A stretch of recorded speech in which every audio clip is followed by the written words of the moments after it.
Hi everyone, welcome to today's wellness session. I have Erica Harris Henderson here with me again today. And today we're going to be sharing some self-soothing techniques that will help reset our system and initiate that calming response. So in our recent summer series and sessions, we've kind of been talking about some different ways that you can engage in fun activities and take care of yourself throughout the summer. But, because for some, the demands of work may be lessened during the summer, the schedules may be shorter, people tend to take their vacation during the summer, so that can make summer sound like it's a piece of cake, but we know that that's not true for everybody. Summer can be just as stressful as other times of the year for some people. So I think it's important that we do touch on some techniques that people can fall back on, kind of put in their little self-care toolbox for when they need it. So what's the first one we should talk about today? Let's talk about picturing the voice of someone you love. Okay, so whenever you're feeling stressed or worked up with work, if it happens to be about work, or if it's about all the activities you have packed in your schedule, or financial concerns, just really anything that's going on that's causing you stress. I guess that would just depend on the person, don't you think?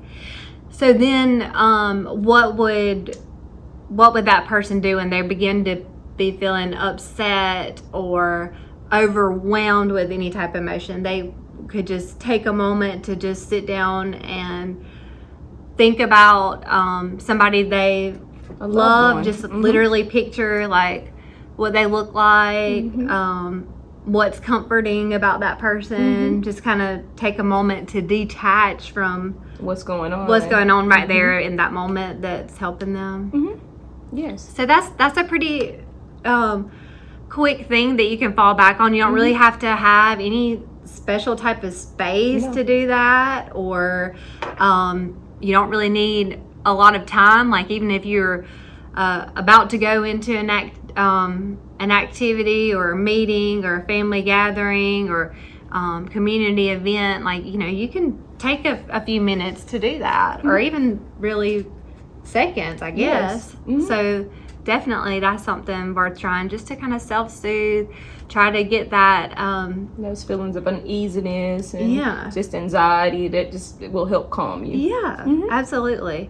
Okay, and what's the next one? Practice self-kindness. Sometimes in the shuffle and buffle of life, we forget about ourselves. It's so easy to give compliments and tell others, hey, I see you, words of encouragement and different things to others, but then who speaks to us? So just having that self-kindness and just sitting, talking to yourself, letting you know, hey, you've overcame such and such, such and such. Yeah, we may have a problem here, but just like then, you will overcome it, and just point out, having positive affirmations and just pointing out the positive qualities that you possess.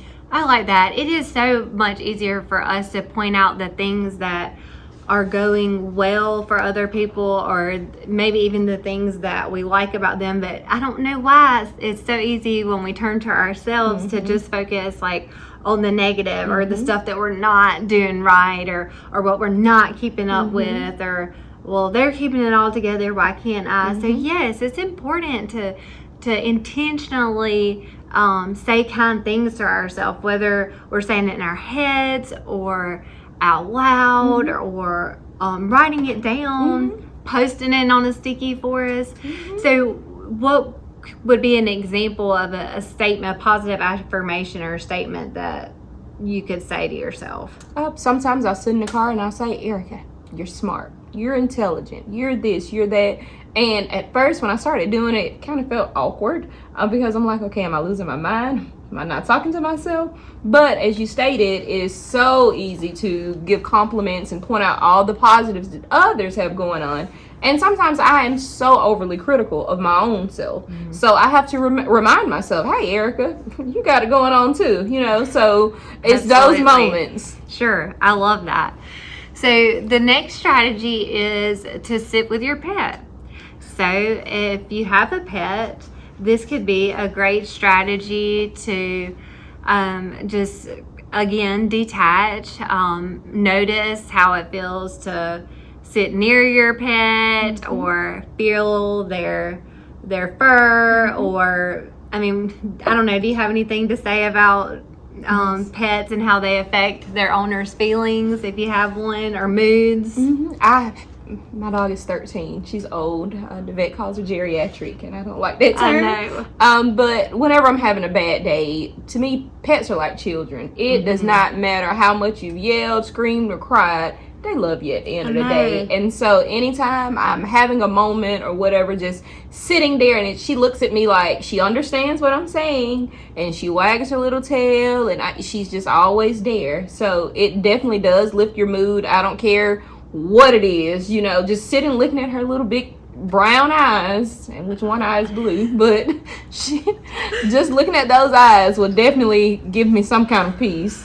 Oh, I totally understand what you're saying. So, my dog she was almost 13. She passed away a couple of years ago, and I still joke with the rest of my family that no one loves me as much as that dog did. I mean, talk about unconditional love. Yes. Like, so excited when you come home. I'm pretty sure she was just like literally in a ball depressed every time I left, like just waiting for me to come home. So, pets can do so much for you. I don't currently have one, but if you do, take some time to spend with your dog and just detach from all the stressors of the world and your personal life. I would really encourage you to do that. The next one is visualize your favorite place. And that can be sitting on the beach or a relative's house. For me, my grandmother's house is my favorite place. We unofficially call it Buckingham Palace. And it's like as soon as you turn on the road, all the stress of the world just disappears. It's such a calming place. Growing up, she made it such a welcoming and warm environment. So you walk in, and I mean, the walls feel warm. I mean, it's just like, hey, right. So, anytime I'm having a moment, in fact, my 8-year-old told me the other night, Mom, I need to go to grandma's house, just so that she can experience that peace. So just sitting, visualizing that place, I have a picture of it. If I need to pull it up just to get me through whatever I'm going through, I do.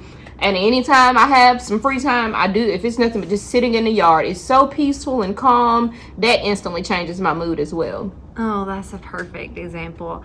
I would have to go with your first example for my favorite place, the beach. And I do want to just remind anybody that's viewing, last summer when we were doing our Common series, we did do a whole session just on visualization. So if you're interested in learning more about that and getting some additional examples about visualization, I encourage you to go back to earlier on in our wellness tips with Lorie from last summer and check out our calming series on visualization. Okay. The next technique is to plan an activity, which I feel like we've talked about that in several of the last sessions. Just planning an activity that you can look forward to. It kind of gives you something to be excited about, and again, plan for. So it gives you something to do. So that can take your mind off of what's distressing you or what's keeping you stressed by planning something that you're excited about or something that you want to do that you know that you'll enjoy. So I encourage you to do that as well. The next one is to touch something comforting. We spoke about pets, but this could be something such as a blanket, your favorite stuffed animal, different things. One thing that I like to touch would be a hat of my grandmother's. For some reason, I touch it and it's like I can almost feel her because I know that she wore the hat. So it's just, oh my gosh, when the weight of the world is on me, just touching that hat just kind of makes it all melt away. Oh, that's so sweet. Thank you for sharing that with us. So I can't think of a personal example of something that I would touch and find comforting, but I can think of an example from my daughter. So, and you pretty much already said it. It's her. She calls it a silk, but it's her blanket. And like when she's upset or overwhelmed with with emotions or really tired, like she wants the silk and she just like rubs it and feels on it, and that's comforting to her. And this is a little weird. My youngest, he either grabs onto my hair or his, and so that he finds comfort in that. So it different things work for different people. So just try some different stuff to find out what works for you, to fall back on just for a quick moment. Pretty much all of these techniques that we're sharing doesn't require much planning or anything like that. Yeah. The next one is to list positive things. With everything going on in the world, it is so easy to point out what's going wrong, what could be better, this, that, and the third. But we can take that same time and point out what is going well. Yes, gas prices are high, but let's be thankful that we have the means to purchase the gas. Yes, grocery is high, but let's be thankful that, number one, we have the appetite to want to eat, and we also have the means. So I guess kind of taking away that negative and looking at it more in a positive manner will help, and just pointing out what is going well rather than what is going wrong. Oh, I love that. Those are excellent examples. Sometimes even if it's just like so hard to find the positive things, you can do like the examples you provided and actually reframe those negative things. So that's a wonderful example. And sometimes, like when times are tough, it may just be so hard to come up with something positive. Go find somebody to help you come up with something positive. I promise you, a peer, a coworker, a friend, a loved one, or even a counselor can help you recognize some positive things that are going on in your life and the world around you. And then another strategy is to listen to music. We've talked about that in some of our other sessions as well. That can just kind of help you feel good, loosen up, relax, especially if you're really listening to the music and not just thinking about other things while you're doing it. If you're just mindful and listening to music, that's another way to calm those nerves, push out those worries, and trigger that relaxation response in your body. Yes. So, and listen to something upbeat. You don't want to listen to anything that's going to make us down even more, but just blast something that's fun, upbeat, and just dance. And just dance all the words away. And I can't dance, but I try. Yes, so make yourself a feel-good playlist that you can turn to whenever you are wanting it to lift you up. So, some people create different playlists for different things they're doing, whether it be to dance or to feel better or to do some chores around the house or exercise. So create you a feel-good playlist, and I hope that you'll try some of these strategies.